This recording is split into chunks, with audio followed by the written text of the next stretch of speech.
जून में, हाँ, आज से खेसारी लाल पहले 2 दिन गाना गाए हैं। जी हाँ, जून में आज से 2 दिन पहले खेसारी लाल का एक सैड सॉन्ग आया है, सैड सॉन्ग। जी हाँ, जो लोग नहीं देखे हैं उस जाके गाने को आप लोगों जाकर सुनिए। सैड सॉन्ग है, बहुत ही कमाल का गजब का वीडियो है। जी हाँ, हमने देखे, मेरा दिल का बहुत करीब, बहुत मस्त लगा है।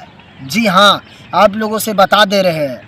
वो 7 नंबर ट्रेंडिंग में चल रहा है। 4.5 मिलियन आज गाने को वीडियो का व्यू मिल चुका है। आप लोगों जो लोग देख लिए हैं कमेंट करके मेरे को ज़रूर बताइएगा आप लोगों को वीडियो कैसा लगा। अगर जो लोग नहीं देखे हैं जाके देखिए उस गाने को, ढेर सारा प्यार दुलार और आशीर्वाद दीजिए।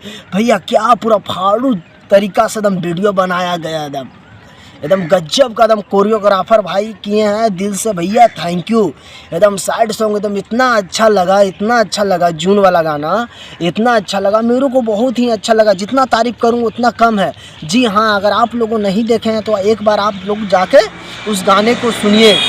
जून में 4.5 मिलियन व्यू मिल चुका है आज से 2 दिन पहले। जी हाँ।